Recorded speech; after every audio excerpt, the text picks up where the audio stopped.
जय हिंद साथियों, मेरा नाम नवीन कुमार है। मैं बॉर्डर सिक्योरिटी फोर्स में सब इंस्पेक्टर मिनिस्ट्रियल के पोस्ट पर ईस्टर्न जोन में पोस्टेड हूँ। सिक्योरिटी रीजन से मैं अपना एग्जैक्ट लोकेशन यहाँ पे शेयर नहीं कर पा रहा हूँ। साथियों, वर्तमान समय में मेरी तैनाती अंतर्राष्ट्रीय बॉर्डर पर है और यहाँ से बार बार घर की समस्या के समाधान के लिए छुट्टी आ पाना संभव नहीं हो पाता है। ये मेरी समस्या नहीं, किसी भी जवान की समस्या है, या यूँ कहे कि यह समस्या नहीं है, ये उसका कर्तव्य ही है। साथियों, मैं बिहार मुजफ्फरपुर जिला के पताही नारायणपुर गांव का निवासी हूँ। वहाँ पे एक छोटा सा मोहल्ला है रामचरित्र नगर। वहाँ पे मेरे बुजुर्ग माता पिता रहते हैं। मेरे पिताजी की आयु 70 वर्ष है। मेरी माता भी 60-65 वर्ष की बीच में है। उनके साथ मेरा छोटा भाई रहता है जो उनकी देखरेख करता है और उनकी सेवा करता है। पिछले कुछ दिनों से साथियों, मेरी माँ बहुत ज़्यादा बीमार चल रही हैं। उनके हाथ, पाँव, कमर, पीठ सब में बहुत तेज दर्द है।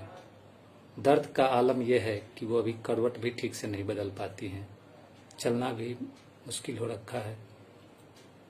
पिताजी अपनी अवस्था के कारण कोई मूवमेंट नहीं कर पाते हैं, ज़्यादा दूर तक नहीं चल पाते हैं।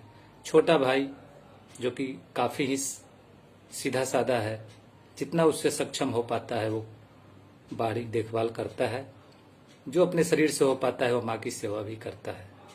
लेकिन मेरी माँ को अभी सेवा के साथ साथ डॉक्टर के इलाज की भी ज़रूरत है।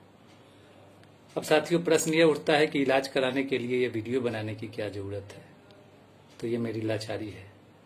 आज आलम यह है कि मैं अपनी माँ को इलाज कराने के लिए किसी नाते रिश्तेदार से भी आग्रह नहीं कर सकता। सामान्य दिन रहता तो कोई पड़ोसी भी आके इलाज कर देते हैं, जो संभव होता है वो मदद करते हैं। लेकिन आज स्थिति यह है कि मेरे मोहल्ला में 3 से 4 फीट पानी भरा है। सड़क, नाला, खेत खलिहान सब एक बराबर है। पानी निकासी का कोई उपाय अभी तक वहां पे नहीं हो पाया है।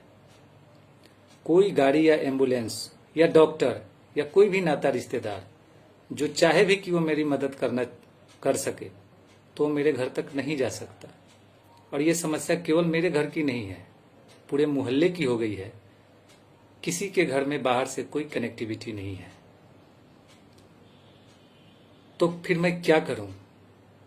एक फौजी जो अंतर्राष्ट्रीय बॉर्डर पर अपने मातृभूमि की रक्षा कर रहा है, वो अपने जन्म देने वाली माता को तड़पता हुआ छोड़ दे? नहीं चाहते हुए भी ये वीडियो आज मैं बना रहा हूं। सुना है सोशल मीडिया में बहुत ज़्यादा ताकत है, लोगों का मदद भी होता है। शायद यही एक आशा मेरे पास है, जिसके लिए मैं इस वीडियो के माध्यम से आप सभी के पास आ रहा हूं। कई हुक्मरान वहाँ पे मोहल्ला में गए भी थे। सुना है शासन प्रशासन के लोग भी गए थे।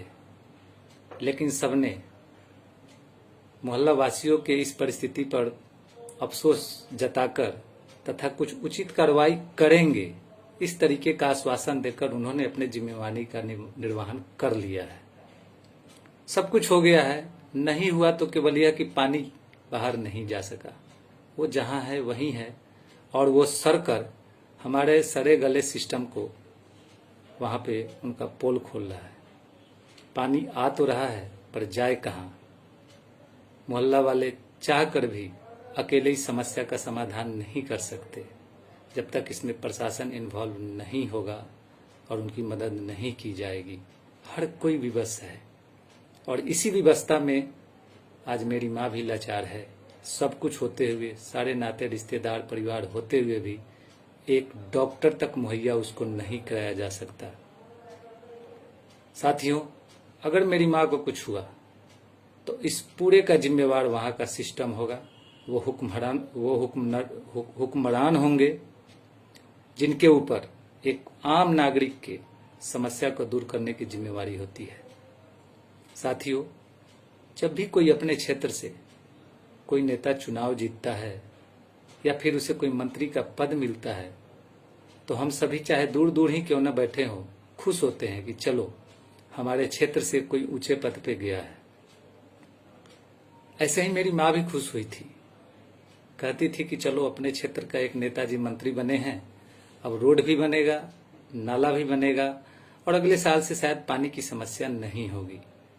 पर उस पगली को क्या पता था कि नेताजी एक बार पद मिल गए तो तुमसे मिलने नहीं आएंगे और ना ही रोड बनेगा ना नाला बनेगा।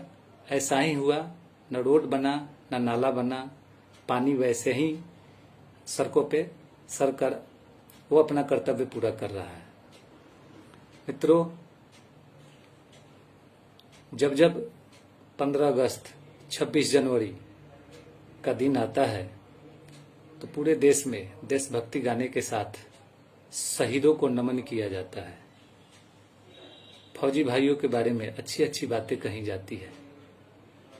हमारे देश में एक बड़ा अच्छा प्रचलन है कि जब कोई शहीद हो जाए तो उसके नाम पे कुछ कैंडल जला लो, मोमबत्ती जला लो, मीडिया के सामने कुछ छोटी छोटी बाइट दे दो और जय हिंद जय भारत का नारा लगाकर कल से भूल जाओ। पर हम जैसे फौजियों का क्या, जो जीते जी अपनी पहचान के लिए तरस रहे हैं। मैं एक फौजी हूं, मेरी पहचान किसी बड़े डॉक्टर से, बड़े लोगों से नहीं हो सकती। समाज में हमारा रहना बहुत कम होता है।